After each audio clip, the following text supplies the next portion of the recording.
So, hello, good evening, good evening, Deepika, Priyanshi, all of you. So hello and welcome back to success with Upgrades. आज की video के अंदर I am पलक। आज मैं आपको कराने जा रही हूँ जो हमारा ऑल दो कंप्लीट एसएसटी का सिलेबस है for our half yearly exam, उसकी हमने रिवीजन स्टार्ट कर दिया बिकॉज हमने सारा सिलेबस ऑलरेडी कवर कर लिया है। अगर आपको कुछ ऐसा है कि आपको नहीं चैप्टर आता और आपने ब्रीफली अच्छे से समझना है तो आप लोग कमेंट कर सकते हो, अदरवाइज हम सब कुछ अभी वन शॉट में कर रहे हैं।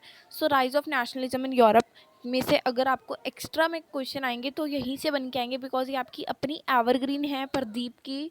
सो इसमें से ही पेपर ज़्यादातर गवर्नमेंट स्कूल्स के बनते हैं। सो इसमें से ही सारी important terms, important MCQ, case based study question सारे हम करेंगे। पीवाईक्यू जो पिछले साल और उससे पिछले साल में भी पूछे गए हैं। सो इंपॉर्टेंट टर्म्स क्या है इस सब की? सबसे पहले तो है एब्सोल्यूटिस्ट। कौन होते हैं एब्सोल्यूटिस्ट? लिटरली अ गवर्नमेंट और system of rule that has no resistant or a power exercised in history. That term refer to the form of monarchical government that is centralized, militarized and repressive. This is not at all a important term. Absolutist हमें पता है क्या होता है। ये government का एक system होता है जिससे गवर्नमेंट अपना काम चलाती है, यानी कि अपना जो रूल है उसको कंफर्म करती है या फिर कुछ भी करती है। वैसे एब्सोल्यूटिस्ट आपसे कोई नहीं पूछेगा, आपको पता होना चाहिए, दैट्स अलग बात। ठीक है, नेक्स्ट हमारी इंपॉर्टेंट टर्म है utopian. The vision of a society that is too ideal to actually exist. इतनी आइडियल कि वो एक्चुअल में एग्जिस्ट ही नहीं कर सकती, इतनी आइडियल सोसाइटी हो अगर, जैसे कि ओटोपायन मीन्स कभी अभी हमारे यहाँ पे भी हमने देख रखा है। ये तो पुराने टाइम की बात हो रही है, बट हमारे यहाँ पे क्या है, बहुत आइडियल है, लोगों की सोच बड़ी हो चुकी है कि हमने ये नहीं एलसीडी से हम टीवी से हम एलसीडी पे आए, एलसीडी से एलईडी पे आए, एलईडी से स्मार्ट टीवी पे आए, स्मार्ट टीवी से हम आगे आगे भी जाते रहेंगे। तो हमारी जो सोच है वो आइडियल हो रही है। ठीक है, हमारी सोच के अंदर नए बदलाव आ रहे हैं। हमारी ये सोच नहीं है कि क्यों पैसे ख़राब करने या फिर कुछ भी ऐसी सोच। आइडियल सोच मीन्स अच्छी सोच, और वी कैन से इंडिपेंडेंट सोच। उसको बोलते हैं ऑटोपाइन। कौन है जिसकी सोच बहुत ज़्यादा आइडियल है कि एक्चुअली एग्जिस्ट भी ना कर सके। अगले इंपॉर्टेंट टर्म आप लोग कर लीजिए, सफरेज मीन्स होता है राइट टू वोट। ठीक है, फ्रांस के अंदर, जर्मनी के अंदर जहाँ भी यूनिवर्सल सफरेज की बात करेंगे तो आपको समझ आना है कि the right to vote. Conservatives वो लोग थे जिनको कोई चेंज नहीं चाहिए था सोसाइटी के अंदर। वो उनकी सोच क्या थी कि हमें राइट मिल रहे हो, हमने दूसरों से क्या लेना। फेमिनिज्म, ये आज के टाइम पे हमें बहुत ज़्यादा ही यूज़ होता है वर्ड, सीरियल्स में लगा लो या फिर आज की जनरेशन में ये वर्ड यूज़ होता है कि फेमिनिज्म के बारे में तुम्हें क्या नॉलेज। ये बोलते हैं ना लोग, फेमिनिज्म मतलब होता है कि विमेंस के राइट, विमेंस की सोशल, इकोनॉमिक, पॉलिटिकल इक्वालिटी, कि उनका जेंडर के बेस पे उनको कोई वो ना करे कि तुमने यहाँ नहीं खड़ना, तुमने ये नहीं करना, तुमने वो नहीं करना, तुमने अपना राइट नहीं बोलना क्योंकि यू आर अ वुमेन। ठीक है, इस टाइप पे जो gender based we can say discrimination है वो वीमेन के ना करे जाए, इसको हम बोलते हैं फेमिनिस्ट। और फेमिनिज्म हमें भी होना चाहिए, ये भी फेमिनिज्म के ऊपर भी क्वेश्चन आ सकता है कि what is feminism according to you. So feminism women का राइट और विमेन की इक्वालिटी, सोशली, इकोनॉमिकली और पॉलिटिकली हर हिसाब से। एथनिक क्या होता है? जैसे कि एथनिक यहाँ की जहाँ पे रहने वाले, जैसे इंडिया में भी गुजरात वाले गुजराती बोल रहे हैं, महाराष्ट्र वाले मराठी बोल रहे हैं, ये सारे एथनिक्स होते हैं। ठीक है, एलिगरी क्या होता है? ये एक इम्पॉर्टेंट टर्म नहीं है। 1 मार्क क्वेश्चन से स्टार्ट करते हैं। मेक श्योर कि आप लोग चैनल को सब्सक्राइब कर दो because I am doing my best effort, because I am also student of 10th। So I am also doing the, मेरे भी इस टाइम पे पेपर चल रहा है, परसों मेरा पेपर है। So I am doing best effort कि आप लोगों को मैं इस टाइम पे ये वीडियो प्रोवाइड कर सकूँ। मेक श्योर कि आप लोग मेरे चैनल को सपोर्ट करें और प्लीज़ प्लीज़ प्लीज़ इस चैनल को और इस चैनल की वीडियोज़ को लाइक कर दें। तो क्वेश्चन 1 से स्टार्ट करते हैं। What was the theme of the printing of Frederick Sorio? Frederick Sorio ने स्टार्टिंग में ही एक पेंटिंग बनाई थी, उसका क्या थीम थी? वो डेमोक्रेसी चाहते थे, हर कोई डेमोक्रेसी ही चाहता है इस टाइम पे। ठीक है, कि जो फ्रेडरिक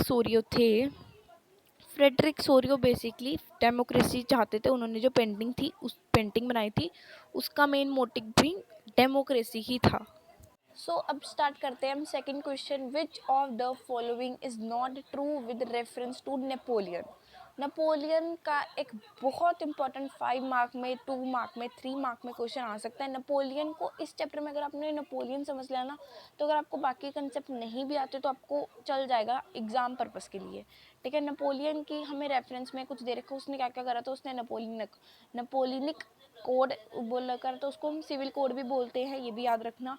उसने डेमोक्रेसी को प्रमोट करा था, क्या डेमोक्रेसी को प्रमोट नहीं करा था उसने, वो बस दिखाना चाहता था कि मैं डेमोक्रेसी को प्रमोट कर रहा हूँ। अदरवाइज उसने स्टार्टिंग में तो अपने रंग दिखाए कि नेपोलियन कोड चला दिया, ठीक है, इक्वल मेजर होना चाहिए, इक्वल वेट होना चाहिए, सारी बैंकिंग वगैरह में अपने रूल चला दिए अच्छे।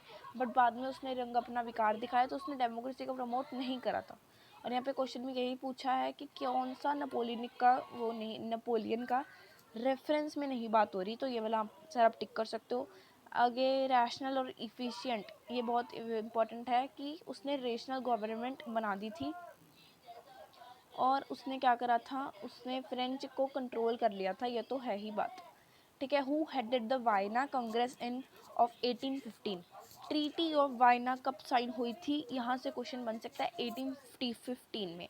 क्वेश्चन में ही हमें एक आंसर दे रखा है कि वाइना कांग्रेस ऑफ 1815। इसमें क्या पूछ रहे हैं कि किसने, कौन हेड था, किसने हेड करी थी ये ट्रीटी। सो किसने हेड करी थी, जर्मन के चांसलर थे ड्यूक मेटरनिक। ड्यूक मेटरनिक ने साइन की थी ये ट्रीटी ऑफ वाइना, ठीक है, 1815 में। अगला क्वेश्चन है, which of the following secret societies, Giuseppe Mazzini ने यंग यूरोप इन बिर्नी और Young Italy in Marseilles. So option ये वाला सही है कि उसने कौन सी 2 सीक्रेट सोसाइटीज़ बनाई थी। मेक श्योर कि आप लोग चैनल को सब्सक्राइब कर दे, और आई होप आपको चैप्टर समझ भी आ रहा हो। अगर आपको कोई भी डाउट हो तो आप लोग कमेंट कर सकते हो। आपके डाउट के कमेंट करने के 10 मिनट बाद आपकी वीडियो अपलोड हो जाएगी। ये बहुत इंपॉर्टेंट क्वेश्चन है कि किसने कहा था कि जब फ्रांस ने छींक मारी तो सारे यूरोप को सर्दी लग गई।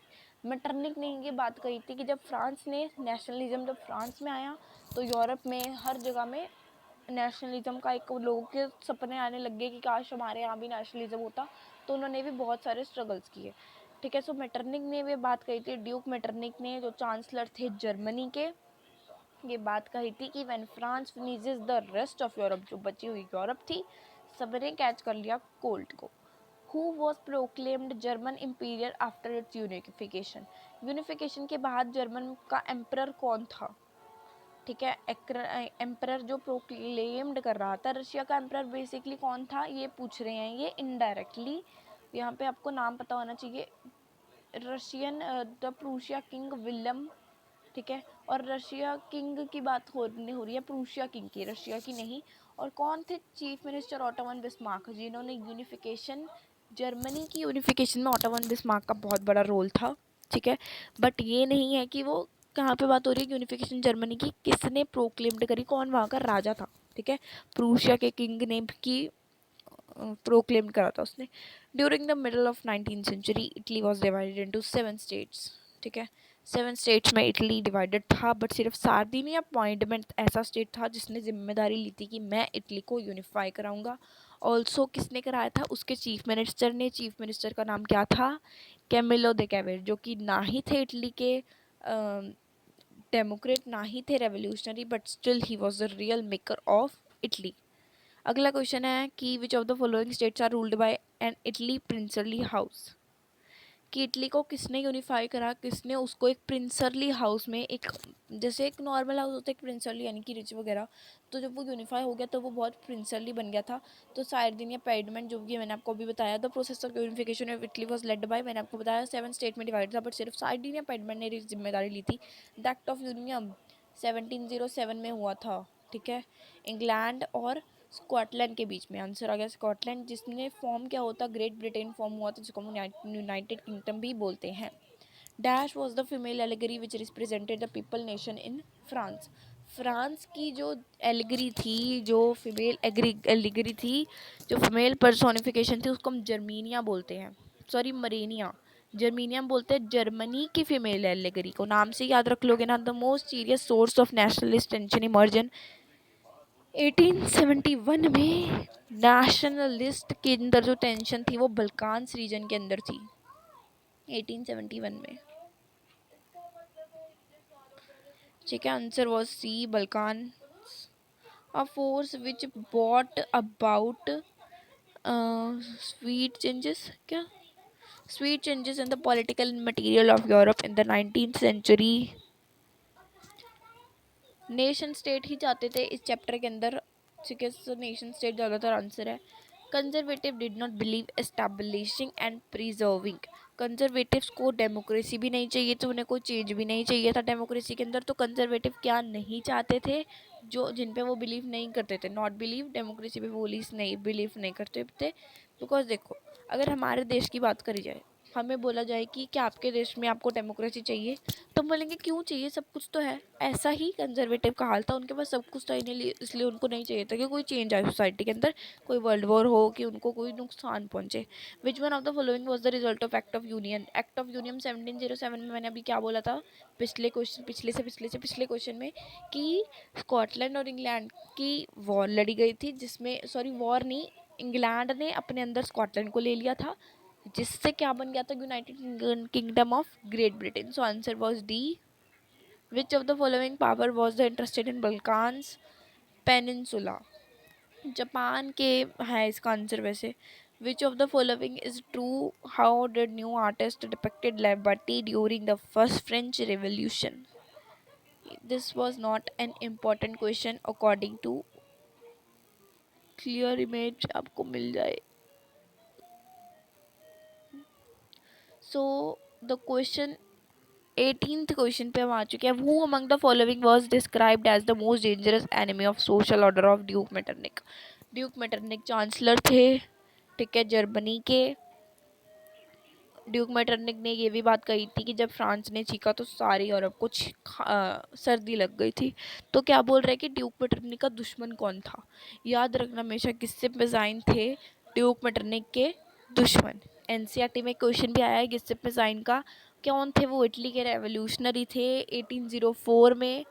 1804 में ही, हाँ जी, वो कहाँ पे बॉर्न हुए थे. He was born in Genoa इन 1804 या फिर 1807, इन दोनों में से आई हैव अ डाउट. ठीक है, गिस्सिप मेज़ाइन पे नोट ज़रूर याद लिख कर लेना कि गिस्सिप मेज़ाइन वाज इटालियन रेवोल्यूशनरी. ठीक है, और वो बिलीव करते थे कि मैंने इटली को यूनिफाई कराना है into a single unit. Also जब वो 24 साल के थे, हम एक्स्ट्रा नॉलेज क्यों दे रही हूँ मैं आपको, जब आएगा तब मैं आपको बता दूंगी, या फिर हम एनसीईआरटी भी कर लेंगे इसके बाद. विच of the following became the female allegory of Germany nation. मैंने आपको बताया था फीमेल एलिगरी जो जर्मनी के नेशन की उसको बोलते हैं जर्मेनिया, जो फ्रांस के नेशन की है वो मरेनिया. Which of the following treaty recognise Greece as independent nation. जो ट्रीटी ऑफ कॉन्स्टेंटिनोपल थी उसने इटली को, सॉरी ग्रीस को एक इंडिपेंडेंट नेशन डिक्लेयर कर दिया था. Who among the following Italian leader. कौन नहीं था डेमोक्रेट, कौन नहीं था रेवोल्यूशनरी, बट फिर भी कौन थे वो. कैमिलो दे केवर थे. इनका नाम छोटा केवर भी है. ठीक है, answer was B.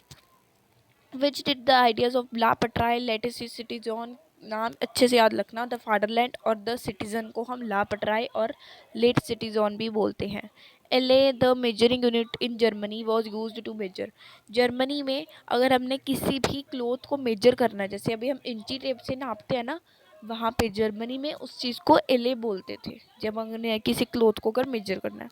The main function of the Prussia,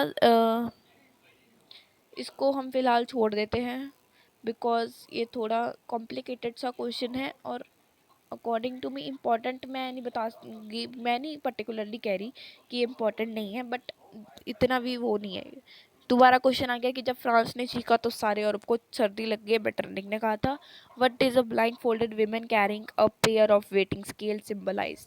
एक वीमेन है जिसने अपनी आंखों पे पट्टी बांध रखी है और वेटिंग वाला जो होता है ना स्केल, उसको पकड़ रखा है. वो क्या मांग रही है, जस्टिस मांग रही है. बिकॉज फेमिनिज्म वहाँ पे बिल्कुल नहीं था. अब जैसे है ना कि women have equality, women have everything, women ये वो, ये वीमेन को तब टाइम की औरतें अबला नारी थी बेसिकली, तो वो जस्टिस मांगती थी जैसे कुछ मतलब कि, पर हम नहीं कह सकते उनके बारे में कुछ भी.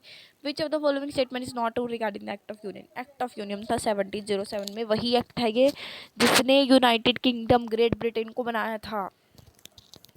ठीक है, ये साइन 1707 में हुआ. साइंड बिटवीन इंग्लैंड और स्कॉटलैंड, ये भी सही है. क्या पूछा है, not correct. It resulted in the United Kingdom of Great Britain, ये भी सही है. It resulted in establishing democracy in Scotland, नहीं.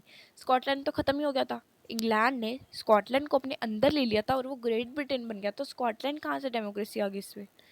Who among the following was proclaimed the first king of United Italy? अब इटली यूनाइट हो चुकी है, तो उसका पहला किंग कौन बना था? Victor Emmanuel. ठीक है, which of the given point did not define the term liberal nationalism for the people of Europe in the 19th century? Government, इसको हम अभी छोड़ रहे हैं। जो चीज़ मेरे को कॉम्प्लिकेटेड लग रही है और नहीं इंपॉर्टेंट लग रही, तो वो मैं आपको हटा रही हूँ। और यू ऑल्सो हैव टू कितना फोकस मत करो उस पर, जो नई चीज़ें समझ आ रही, जितना समझ आ रहा है उतना कर लो। ठीक है। Who played the key role in unifying Germany? किसने की रोल प्ले करा था जर्मनी को यूनिफाइंग करने में? ऑटो वन बिस्मार्क ने। आई होप आपको सब समझ आ रहा हो। सो नेक्स्ट क्वेश्चन है, विच one of the following is not true? सही नहीं है रिगार्डिंग रोमांटिसिज्म। रोमांटिसिज्म क्या था? जिसमें आर्टिस्ट ने, पोइट्स ने, जैसे कि अब हम अगर कोई ऐसे पर्टिकुलरली वर्ड आए तो आर्टिस्ट वगैरह, पोइट्स वगैरह, न्यूज़पेपर वाले लगा लो, एक ही वर्ड यूज़ करते, तो वहाँ पे टाइम पे क्या करते थे, वो इमोशंस पे फॉलो करते थे, इमोशंस पे वगैरह पे फोकस करते थे। तो इसका आंसर बी है, क्योंकि आर्टिस्ट और पोइट्स ने क्या कर दिया था, वो इमोशंस पे फॉलो करते थे, ये ग्लोरिफिकेशन ऑफ साइंस ऐसा कुछ नहीं था। Which one of the following countries is known as cradle of civilization? Cradle of civilization बोलते थे ग्रीस को। ठीक है, पोइट्स ने, आर्टिस्ट ने क्रेडल ऑफ यूरोप डिक्लेयर कर दिया था ग्रीस को। Who among the following hosted the Congress of Vietnam और in 1815? मैंने आपको बताया ना, ट्रीटी ऑफ वाइना। ठीक है, 1815 में साइन हुई थी। वो क्या बोल रहे हैं कि कौन होस्ट था उसका? ड्यूक मेटरनिकी थे जब उन्होंने साइन करी है, वही इसके हेड थे, वही इसके रचयिता थे, वही इसके होस्ट थे। हु वन ऑफ द, एक काम करते हैं इसको थोड़ा क्लियर करते हैं। ठीक है, विच one of the following countries, ये तो हो गया था हमारा। हु अमंग द फॉलोइंग, ये भी हो गया था। Which one of the following is true about the treaty of Constantinople in of 1832? Greece independent हुआ था 1832 में, और उसने स्टार्ट करा था बिगिनिंग की, मैं कब इंडिपेंडेंट हूँ उनके दिमाग में तब आया था 1821 में। ठीक है, इट रिकॉग्नाइज टर्की। टर्की कहाँ से आ गया जब ग्रीस की बात हो रही है? तो ये है इसका गलत आंसर। कि कौन सा ट्रू है? अच्छा, ये सही है, बिकॉज हमसे ट्रू पूछा है। ग्रीस को इंडिपेंडेंट नेशन डिक्लेयर कर दिया था इसने, यही है इसका करेक्ट आंसर। अगले क्वेश्चन पे चलते हैं। Identify the French artist who prepared series of 4 prints visualizing his dreams of the world from the following? Frederick Sorio. In most serious source of nationalist tension 1871 में बल्कान्स को बहुत टेंशन थी, कि आप लोग याद रखना। आफ्टर अ फेल्ड रिवॉल्ट, अभी हमने 40 MCQ कर लिए, हमने छोड़े भी हैं आई नो, क्योंकि वो थोड़े इंपॉर्टेंट नहीं लगी, ज़्यादा से ज़्यादा हमने 10 छोड़ देंगे। इनफली हमने 30 MCQ कर लिए। ठीक है, क्या पूछ रहे हैं यहाँ से हमें? यूनाइटेड किंगडम इन 1801 में यूनाइटेड किंगडम फॉर्म हो गया था after a failed revolt led by the Wolfe Tone. Nationalism aligned with Dash led Europe to disaster in 1914. Imperialism है इसका करेक्ट आंसर। इसको हम कर देते हैं रोटेट इन ऑर्डर टू आप लोग इसको टेढ़ा देख सके। Sorry for that disturbance. So after 30 MCQ we are beginning with 1 mark question, जो कि एसएसटी में 1 मार्क क्वेश्चन ही ज़्यादा आते हैं और वही एसेंशियल होते हैं। Who was Frederick Sorio? Frederick Sorio एक आर्टिस्ट थे फ्रांस के, जिन्होंने कहा था, मैंने आपको भी बताया ना कितनी बार, कि जब फ्रांस ने चीख मारी तो सारे यूरोप को सर्दी लग गई।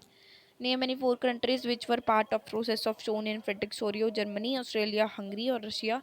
फ्रेडरिक सोरियो के उस प्रिंट में, उस पेंटिंग में शामिल थे। What is nation state?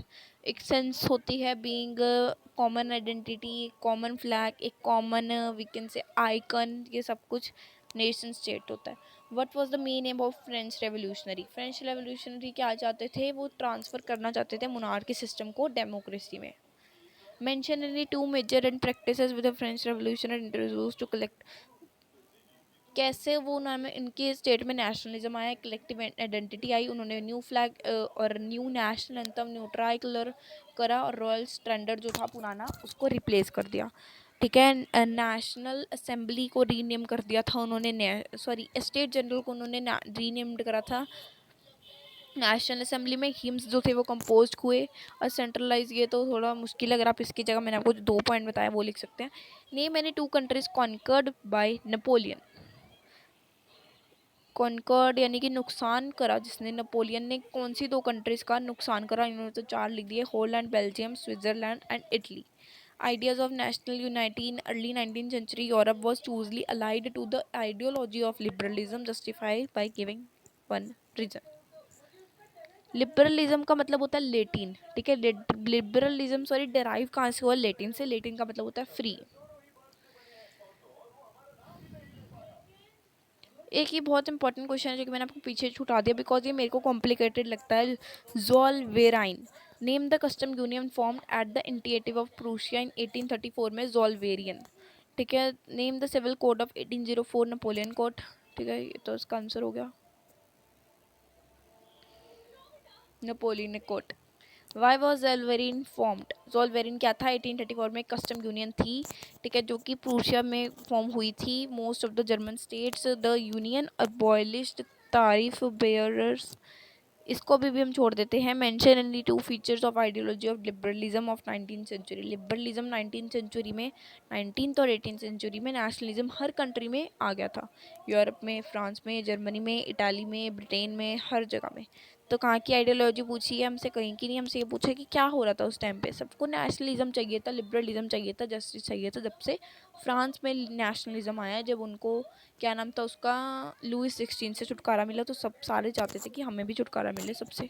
Name the countries which met in Vienna in 1815 Vienna Congress, Britain, Russia, Prussia, Austria. Name any 2 proposal of Vienna Congress. Vienna Congress यानी इंपॉर्टेंट अगर हर क्वेश्चन में आ रही है। The Bourbon dynasty of resort to power serious states was. Name any 4 secret society founded by Giuseppe Mazzini, वैसे उसने 2 ही करी थी, अच्छा 2 ही पूछी है। Name the countries where secret societies were formed by Giuseppe Mazzini. Giuseppe Mazzini ने Poland में, फ्रांस में, स्विट्जरलैंड में, जर्मनी में अपने सीक्रेट सोसाइटीज बनाई थी। State any one difference between conservative और रेवोल्यूशनरी। कंजर्वेटिव चाहते थे डेमोक्रेसी, सॉरी कंजर्वेटिव नहीं चाहते थे डेमोक्रेसी, रेवोल्यूशनरी चाहते थे, रेवोल्यूशनरी चाहते थे डेमोक्रेसी, और ये चाहते थे वो कि मोनार्की सिस्टम चले, क्योंकि मोनार्क तो इनके अंडर थी, किंग्स तो इनके दोस्त थे।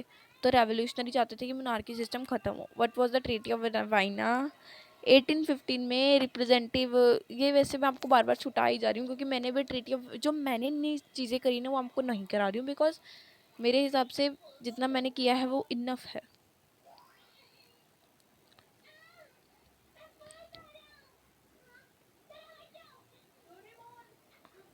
Sorry for that so called disturbance, but फिर भी एवरग्रीन है ये आपकी अपनी, जो कि शॉप्स से मिलती है। आपको कोई भी टीचर वैसे एवरग्रीन में से नहीं पढ़ाता, बट मैं आपको पर्टिकुलरली एवरग्रीन में से पढ़ा रही हूँ, बट वो एवरग्रीन में से चेप के पढ़ाते हैं, बट मैं एवरग्रीन नहीं खोल के बैठी हूँ। सो मेक श्योर कि आप लोग अपग्रेड को सब्सक्राइब कर दो। अब हम चलते हैं अपने चैप्टर नंबर 2 में। जितना भी इनफ था, जितना भी ज़रूरी था वो हमने कर लिया। अब हम एक बार चलते हैं एनसीईआरटी में, एनसीईआरटी भी हम एक बार कर लेंगे। सो हेलो बैक, आ जाइए जल्दी जल्दी जुड़ जाइए बच्चे। आप लोग ना लेफ्ट मत करो, चलो कोई बात नहीं। सो नेशनलिज्म इन इंडिया शुरू करते हैं। हाँ, हमने ऑलरेडी बहुत से एमसीक्यू कर लिए, 40 कर लिए, उनमें से कितने भी छोड़े हैं चाहे, बट फिर भी हमने बहुत सा सिलेबस कर लिया। 1 मार्क क्वेश्चन भी कर लिए, शॉर्ट आंसर टाइप क्वेश्चन वगैरह सारे। अगर आपको एनसीईआरटी कर लो एक बार, ठीक है, आप लोगों को अगर मैं कराऊँगी तो ऑब्वियसली वीडियो भी बहुत बड़ी हो जाएगी और हम सारा सिलेबस फिर कवर भी नहीं कर पाएंगे। सो अभी मैं आपको एडवाइस करूँगी कि आप लोग एनसीईआरटी एक बार, नेशनलिज्म एंड यूरोप वाले की एनसीईआरटी एक बार अगर आती भी है ना, एक बार रीडिंग लेके आ जाओ। चैप्टर ऐसा कंफर्म होगा ना कि किसी भी कोने से आ जाए अगर वीडियो, सॉरी क्वेश्चन, सो आप लोग कर सकोगे। बॉयकॉट मतलब कि सब कुछ रिफ्यूज़ कर दो, ठीक है। जो भी इंपॉर्टेंट टर्म्स है वो आपको मैं फटाफट कराऊंगी बिकॉज हमें अभी हमने 1 शॉट की भी 1 शॉट करनी है, ठीक है।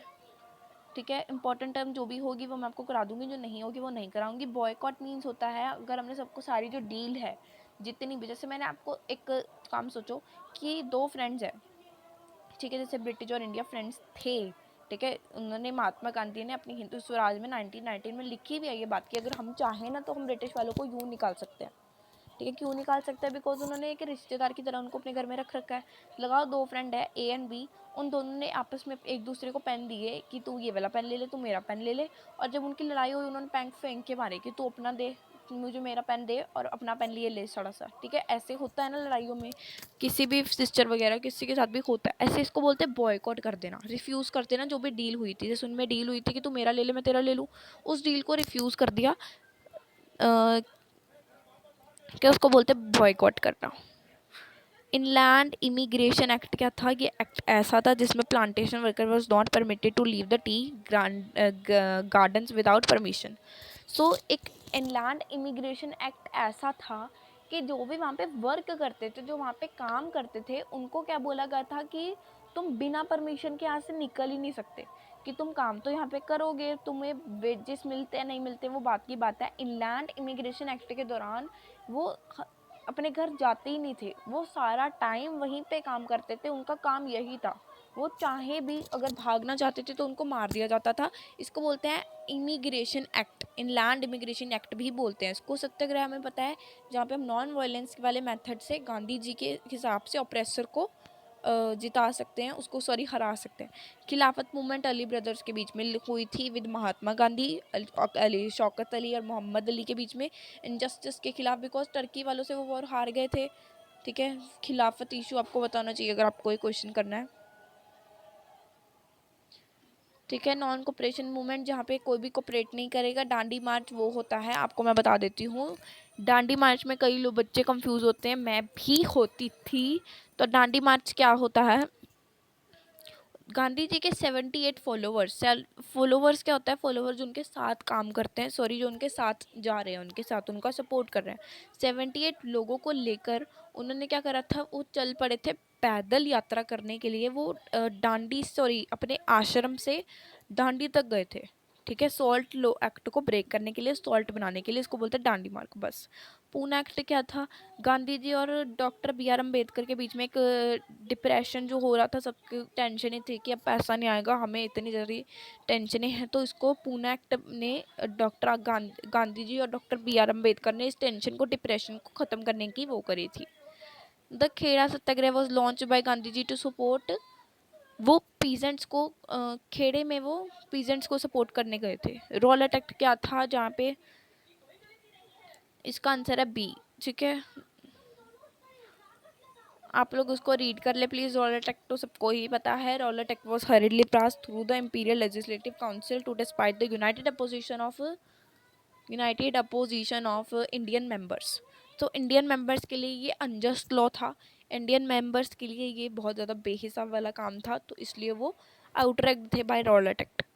Who is the author of book Hind Swaraj? Mahatma Gandhi है इसका answer. The non cooperation Khilafat movement began in January 1921 में।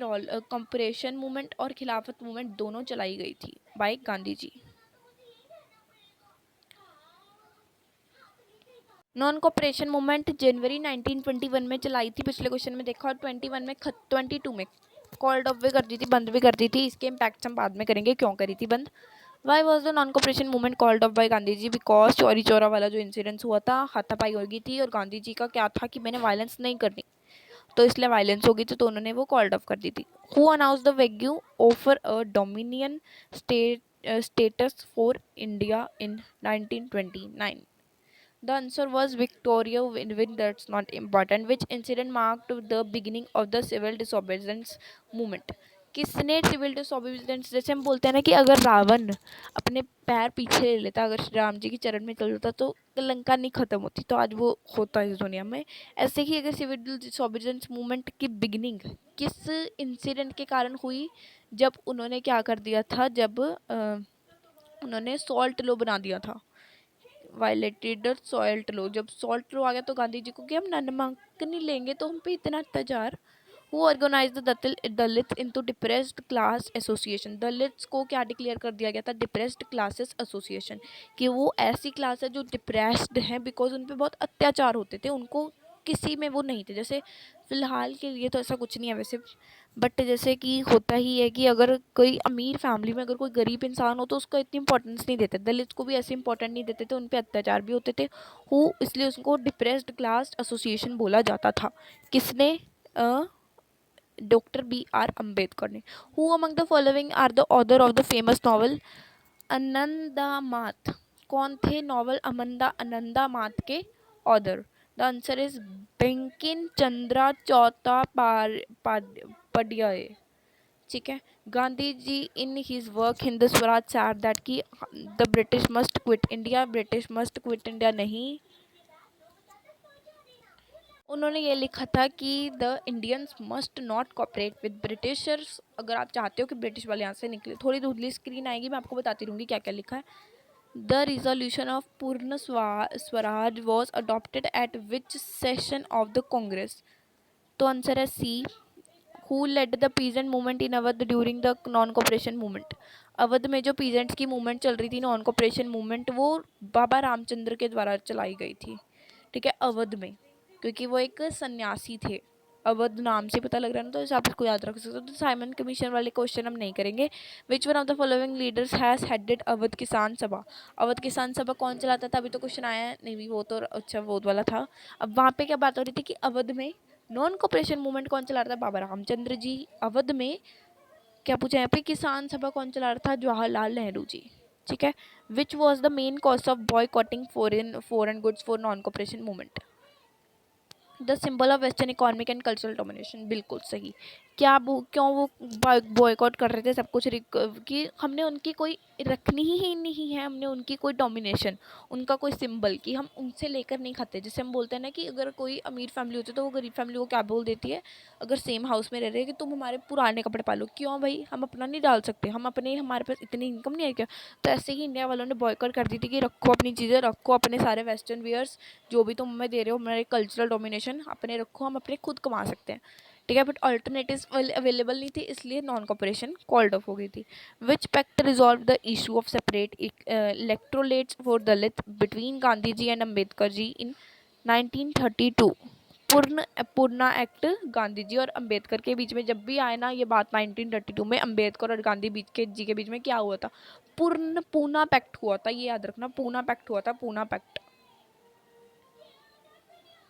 और क्वेश्चन ऐसा भी आ सकता है कि रॉलेट एक्ट किसके द्वारा लॉन्च हुआ था? इंपीरियल लेजिस्लेटिव काउंसिल के द्वारा। Next question is why had Congress ignored Dalit for long? बहुत बड़े पीरियड के लिए दलित वालों पर किसी ने गौर ही नहीं किया, उन पे बहुत अत्याचार हो रहे थे, वो डिप्रेस्ड क्लास भी उनको डिक्लेयर कर दिया गया था। क्यों ऐसा हो रहा था? For fear of offending the Sanatanis. बिल्कुल, ये तो अभी भी हो रहा है जैसे मुसलमान और सनातनियों के बीच। आई एम ऑल्सो सनातनी धर्म एंड आई विल सपोर्ट सनातनी धर्म, but I am not saying कि आई एम रिप्रेसिंग मुस्लिम्स और other, everyone is equal.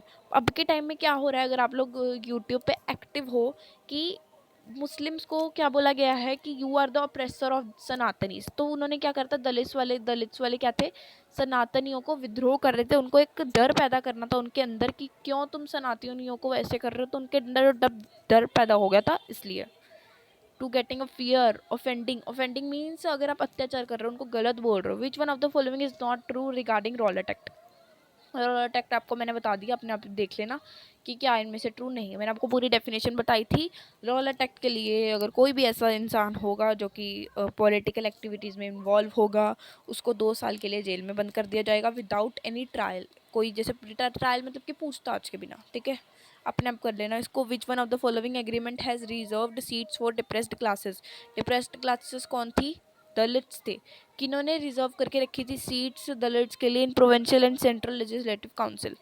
Poona pact के दौरान, बिकॉज पूना पैक्ट में गांधी जी और doctor B R Ambedkar ji ने यही सोचा था कि हम क्या, डॉक्टर अम्बेडकर जी और गांधी जी के बीच में, पूना एक्ट के बीच में इसी बात पे चर्चा हुई थी कि हम दलित्स वालों को क्या करें। तो उन्होंने क्या करा था, उनको स्पेशल ट्रीटमेंट भी देने शुरू कर दिए थे, उनके लिए रिजर्व्ड कर दी थी seats in Central Legislative Council.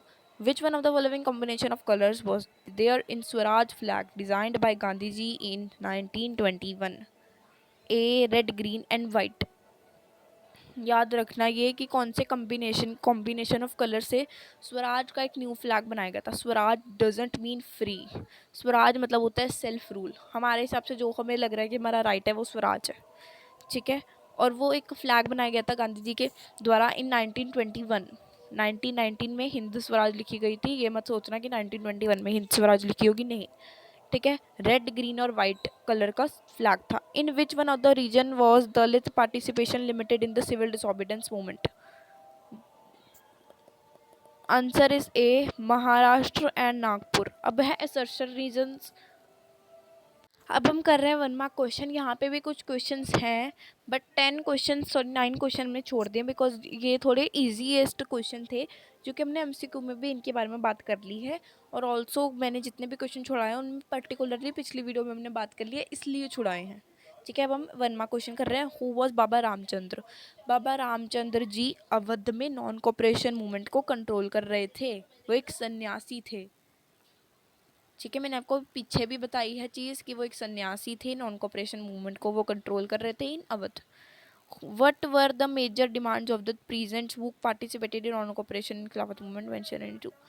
वो चाहते थे कि देखो, नॉन कॉपरेशन क्यों कॉल्ड ऑफ होगी थी, क्योंकि कोई वीकेंड से कोई क्या बोलते हैं उसको, कोई भी अल्टरनेटिव अवेलेबल ही नहीं था। उन्होंने इंस्टीट्यूशन से बॉयकॉट करा दिए, स्कूलों वालों को बोल दिया आप जॉब से हट जाओ, टीचर्स को बोल दिया, स्कूलों बच्चों को बोल दिया स्कूल से हट जाओ, ठीक है। इंस्टीट्यूशन कोई अवेलेबल ही नहीं कराया, पढ़ाएगा कौन फिर हमें, बच्चे तो पढ़ना ही है।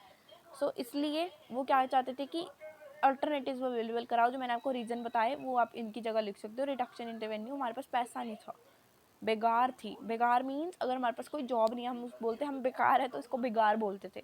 Y did the tribal peasant participate in non cooperation and Khilafat movement? The colonial government had close. तो क्यों सभी चाहते थे कि हम खिलाफत मूवमेंट में और नॉन कॉपरेशन मूवमेंट में वीकेंड से अपना पार्टिसिपेट करें? सभी क्योंकि तंग थे, ठीक है, सारे ब्रिटिशर्स से तंग थे। What was inland immigration act of 1859? अभी थोड़ी देर पहले, नहीं 15 मिनट पहले मैंने आपको बताया है, इनलैंड इमिग्रेशन ऐसा एक्ट है जिसमें क्या होता था कि लोगों को बोलते थे अगर तुमने प्लांटेशन वर्कर जो वहाँ पे काम करते थे उनको घर पे जाने नहीं दिया जाता था, उनको वहीं पे विदाउट परमिशन वो वहाँ से निकल नहीं सकते थे। They can not leave the garden, ठीक है, टी गार्डन में वो काम करते थे। When was non cooperation movement withdraw by 1922 में? 1921 में non cooperation movement and Khilafat movement start हुई, 1922 में वो कॉल्ड ऑफ हो चुकी थी। बिकॉज चौरी चौरा में जो इंसिडेंस हुआ था कि वहाँ पे वायलेंस होने लग गई थी सारी चीज़ें। वो were the founder of Swaraj party? किसने स्वराज पार्टी को फाउंड करा था? मोतीलाल नेहरू ने और CR दास जी ने। अल्लूरी सीताराम राजू एक ऐसा इंसान था जो कि मानता था कि मेरे अंदर बहुत, मानता क्या था वो सही बात भी है कि उनके पास बहुत सारी पावर्स हैं और वो मतलब वो बस ये नहीं चाहते थे कि हम वायलेंस के बिना नहीं जीत सकते वॉर, तो वायलेंस करनी पड़ेगी। अदरवाइज वो महात्मा गांधी का बहुत बड़ा सपोर्टर था, वो बिल्कुल सपोर्ट करता था महात्मा गांधी को कि हाँ बिल्कुल सही कह रहे हो, ठीक है। Name the town where Mahatma Gandhi ceremonially violated the salt act? जहाँ पे सॉल्ट एक्ट, जहाँ पे उन्होंने सॉल्ट एक्ट में कहाँ पे जाके बनाया था? डांडी में बनाया था। Who were Abdul Ghaffar Khan? वो एक दुश्मन थे महात्मा गांधी जी के। Who led the civil disobedience movement in Peshawar? अच्छा,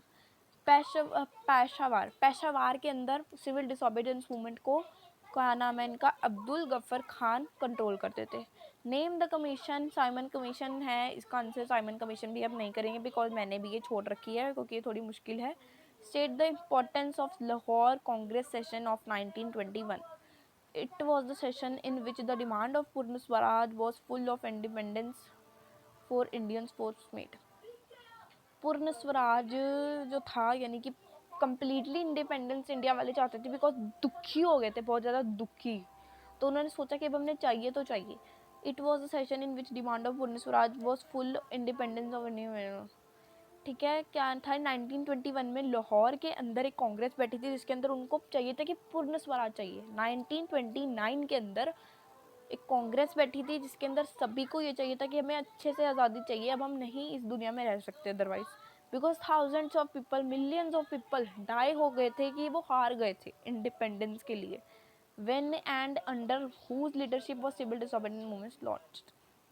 महात्मा गांधी ने ही सारी वो लॉन्च करी थी, कोई कंफ्यूज नहीं होना कि हम CR दास लिखे, मोतीलाल नेहरू लिखे, नहीं, महात्मा गांधी के साथ वो कर सकते हैं, but Mahatma Gandhi was the main one.